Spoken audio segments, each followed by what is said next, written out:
Hey, I'm Nomie. I am a life coach and cognitive behavioral therapist. I'll explain what that is because it seems like people still have no idea what that is. Um, so, what I do is I help people reach specific goals that they have in order to live, a life that is fulfilling, a life that makes them happy, and a life that is very holistic. So, um, people come to me for all sorts of things. So, from personal development reasons, work related reasons, business related reasons, relationship related reasons, you know, anything under the sun really that you can think of. This is what I do basically. Anything that happens in life, I coach people through it, and I help them recognize their own patterns and behaviors and issues that sort of lead them to not fulfilling their goals or lead to them living a life that they are not happy with, or just lead to a life that's just not exactly what they pictured, and you know they've sort of reached a point where they're like, you know what, I'm fucking tired. This is not the life that I want, and I need you to sort of guide me through this process of, then starting to live the life that I really, really choose myself, really. So that's why my motto is take control. Because obviously, usually, when you're living a life that you're unhappy with, a lot of the time, you'll find that you feel not in control of your life. So I help people, take back their power, stand in their power, and do so unapologetically, um, and work towards the life that they really, really want to live and are in full control of. So you're not doing things because so and so thinks that that is the life that you should live. You're doing things because that's what you want to do, that's what you want, and that's what makes you happy, right? Um, and with cognitive behavioral therapy, that sort of ties in with the life coaching because cognitive behavioral therapy, basically, the way that it works is that your thoughts influence your emotions, which influence your behavior, which then influences your thoughts more and influences further behavior. And the cycle just keeps going and going. So, if you're thinking a certain way and feeling a certain way about that, then you're going to behave a certain way. And if your behavior is not leading you to your goals, then obviously something needs to change. And I help people realize what that something is that's holding them back. Um, and then basically we work towards a more fulfilling life. Um, Now, what we are going to talk about is narcissism and specifically being brought up by narcissistic parents. So, firstly, I'm going to give a bit of a definition of what narcissism is. I know you're like, I know what that is, but it's a word that's been thrown around so much, and I've seen it being misused. Um, and it's pretty much just it's a buzzword now. Everyone is just like, narcissistic behavior, narcissistic traits. I'm going to tell you what I specifically mean um, by this. So, firstly, I'm going to explain two kinds of narcissists. So, we have a vulnerable narcissist and we have a pathological narcissist. Your vulnerable narcissist is someone who has fear of abandonment, um, very unstable emotions, impulsive, feels very empty inside, and always seems to get very, very defensive because they usually feel inadequate. And when they feel like this is revealed or is about to be revealed according to them, then they start getting very, very defensive and nasty. Then your pathological narcissist is someone who lacks self esteem, someone who lacks empathy, so they don't understand why you would be hurt or feeling a certain way about something that they did or said. Then it is someone who tends to be very aggressive and someone who has, a lot of internal turmoil. So there's a lot going on inside that's obviously not been dealt with, and so it comes out in very, very ugly ways. So also, I'm just going to give a few characteristics that you might be able to point out and pick up on before you find yourself in a situation where you're having to deal with a narcissistic human. It's not fun. So, just things to look out for tend to be people who have no boundaries, or rather don't have any respect for the next person's boundaries. So they will exploit people or use people. They tend to be very envious as well. So you don't deserve this, I deserve it.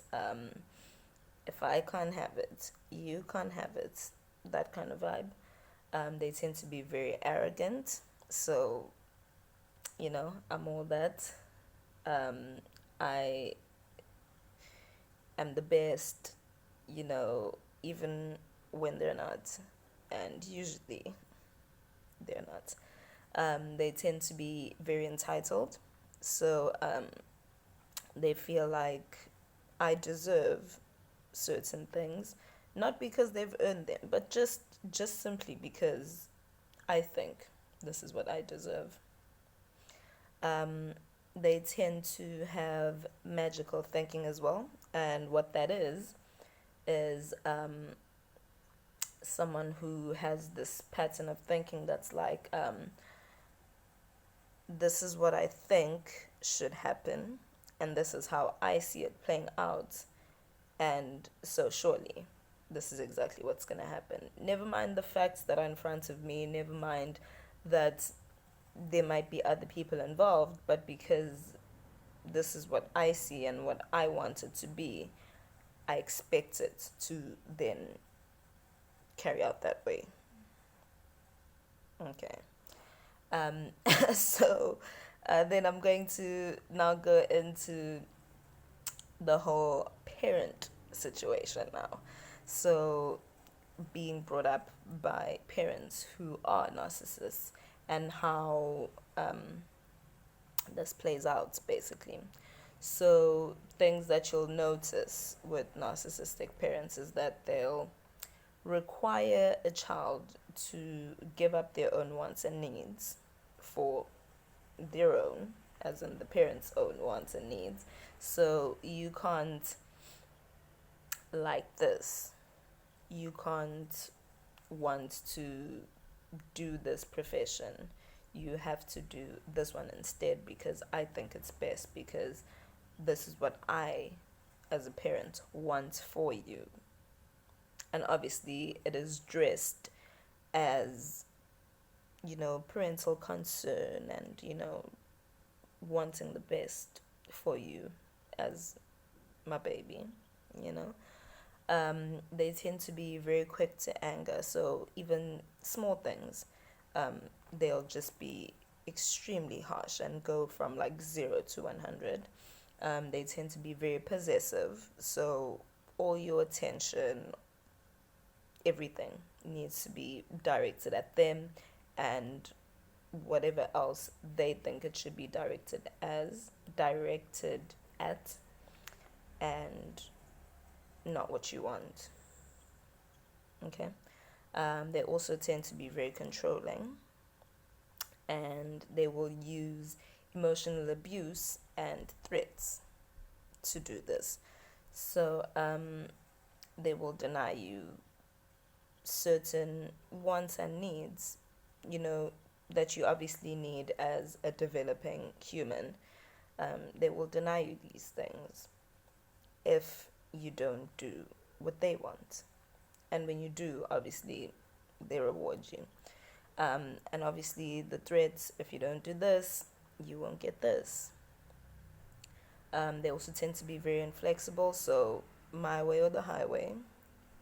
And they tend to lack empathy, like I mentioned earlier, can't understand why you would be hurt, angry, etc. By anything that they've said or done.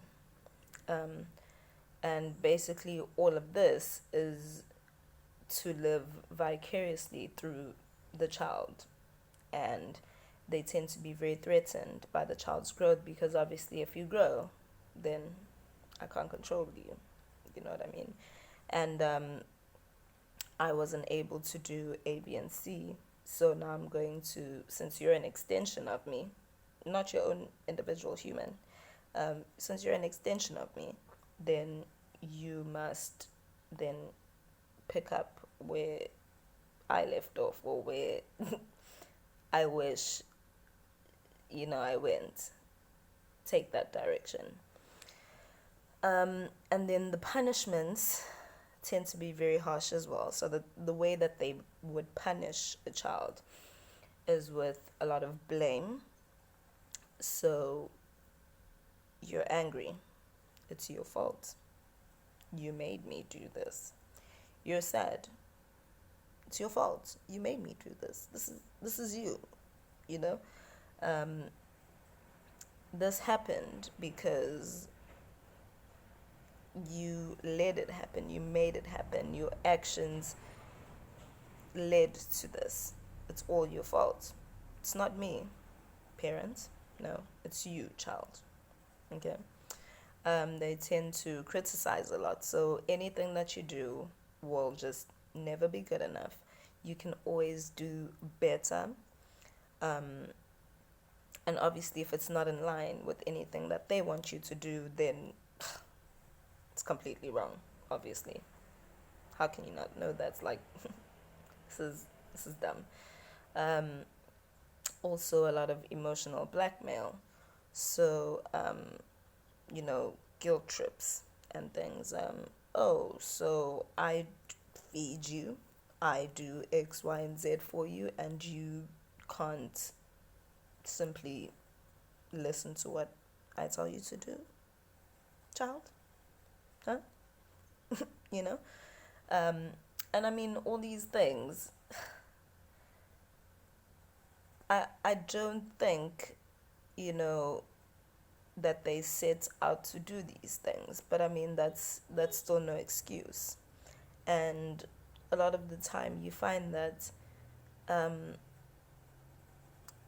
parents who bring up their children this way were also brought up this way. So this is how they learned to sort of wrangle their kids as well, or how they learned to get through life. And so they themselves can't really understand where this behavior comes from. It's just learned behavior that just now constantly plays out, and it's a cycle, and it just keeps going and going. And of course, I'm the adult, you're the child. I'm obviously not wrong, you're wrong, you know. And the effects that this has is that it slows down or decreases your psychological development. So your way of reasoning, your way of thinking, your handle on your emotions, all these things are slowed down because you never really did learn to do these things yourself. you never really had the experience of growing as an individual and forming your own identity and, forming your own ways of dealing with these things, because you always had, these humans sort of there to decide for you and steer you in whatever direction they want, and be the puppet masters in your life. And so when you're an adult, you're quite the shitty adult, um, in the sense that you don't know how to deal with your emotions, you don't know how to handle your emotions, you don't even understand your own emotions a lot of the time. And you tend to ignore your own personal boundaries, if you even have any. But you tend to ignore your personal boundaries and tend to try to meet other people's expectations. And it's always about meeting other people's expectations, because that's your whole life. That's what you've been doing. You know what I mean? And so this carries on into adulthood, it carries on into the workplace, it carries on into your relationships and things. And that's just how you go about your life, because that's what you know. This is the emotional mind map that you have, or the emotional blueprints that you have. And just the attitudes and behavior just tends to be a lot of aggression and intimidation in order to get one's way, instead of dealing with it the normal way, the way a normal, healthy, mature adult would. So instead of discussing things, really thinking about things, being accountable or holding yourself accountable for things, it's always assigning blame, always being the victim, always people pleasing, and just getting back into reliving the cycle. And it just keeps going, and usually then that child grows into an adult, then carries on with that behavior with their own kids, and so the cycle continues. So then, obviously, this then leads to a very sour lifestyle that nobody really wants, because you're never really happy. You know what I mean? And so this kind of person would then come see this person in order to break these cycles and see where these behaviors come from. Because, we can go through the same things, but handle them in very different ways. I went through this shit, and I handled it in, the way I handled it. We'll talk about that in the next, I don't know what to call it, episode. But yeah, we tend to deal with things very differently, and so people then come to life coaches and therapists to sort of gain perspective and see where these behaviors sort of stem from, where the feelings come from as well, and what they mean. And then we work towards, obviously, a solution of then healing, because you do need to heal from this stuff. This is not just something you get over, this is stuff that you really need to heal from. And yeah, so basically that's what I do. I help people with such things. And narcissism seems to be my niche. I don't really have a niche. Like I said, I've dealt with all sorts of things under the sun, and people from all over the globe. And we all want the same things. We just want to be happy. We just want to feel important, special, loved, um, understood. We want to be in control of our path. We want to live a life filled with things that make us happy and make us feel a lot of passion, as opposed to just going through the motions and, doing things just because my friends think this is what's cool. And if I do this, then I'm no longer, like, the cool points are gonna drop, or whatever. But I mean, it's understandable. This is the society we've built, But now I'm just rambling, and basically this episode, that's what we're gonna call them. This episode is done, and in the next one, I'm going to explain or just talk about my own experience and how I managed to come out the other side. So I hope to see you next time. Bye.